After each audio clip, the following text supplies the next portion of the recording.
I am a doer.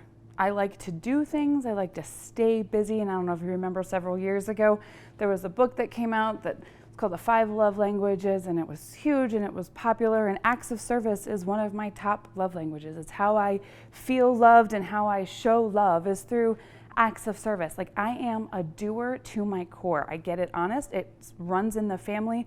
We like to stay busy. We don't like to rest well. We're doers. That's what we are, and that's what we do, and that's what I like to do. But so this can lead to, in my relationships, I thinking that I need to constantly be doing to earn and deserve love or attention or affection or whatever it may be. And so then I can transfer that to my relationship with God, that I have to do better, and I have to do more, and I have to do. So then when my head hits the pillow at night, I can run through the day and think of all of the things that I did do or didn't do, or what I should have done or what I shouldn't have done, the things that I was or wasn't and shouldn't have been or should have been. And I can get hard on myself and kind of evaluate my relationship with God and those around me by what I did or what I didn't do and how well I did the things that I did. And God doesn't want that from us. And I know that He doesn't want that from you. And I really, truly don't feel like I'm alone in this.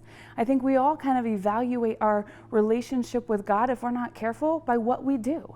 And we just want to do more and do better and try harder and to be better and do more.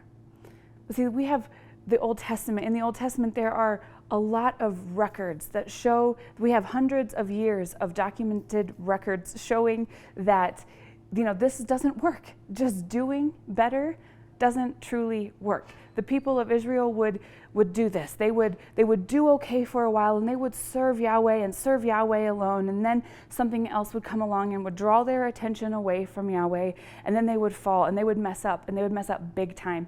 And that would happen for a long time, and then they would cry out to God and say, help us, we've created this mess, we're stuck in it, help us. And God would. He would rescue them, and He would help them, and He would save the day, and then they would serve Him for a little bit, and then something else would draw their attention away, and then the cycle would just repeat for hundreds of years. The cycle would repeat itself.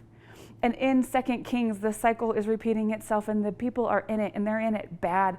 They're worshiping other gods. They are making idols. They have desecrated the temple. They've put idols in the temple and are worshiping that. And God is just almost done. He says, this is just no more. And He causes Assyria to come in and kind of take over the kingdom of Israel. So the kingdom of Israel is no more. And the prophet Hosea is during this time, and he sees all of this happening and is trying to warn the people that this is what is coming. And so the people hear him, and they hear his warnings, and they say, okay, we'll try, we'll do better. We will try to do better. And Hosea says, I know you will. I know you're going to try, but you're going to fail again, because this is what you do. We try, and then you fail. And Hosea 6:6 says, for I desire steadfast love and not sacrifice, the knowledge of God rather than burnt offerings. God is saying, I don't want your rituals and the things that you think you need to do. I want you, and I want your love. He's saying, I don't want you to offer these sacrifices to me in this desecrated temple that you don't even care about anymore. I want you to know me, not do these things. I want you to know me. See, this is what our life with Christ is about, and our relationship with Him is. It's just that. It's a relationship. It's not about doing things. It's not about doing better, trying harder. It's about getting closer. That's all He wants from us. He wants our love, because when we love, then we're going to draw closer to Him, and out of that will flow what we do. It's not about trying harder. It's not about doing better or doing more. It's just about getting closer. And right now we're in a season where we can be distracted by a lot of things. A lot of other things could catch our attention or catch our focus and get us off track, get our attention and our gaze and our adoration away from where it should be. So this season, I don't know what it is that you need to do. I don't know what you need to focus on. I don't know where in your life that you need to refocus or stop the litmus test of, yes, I did this, and the goods and the bads and the things I need to do better. But just get closer. It's not about trying harder, church.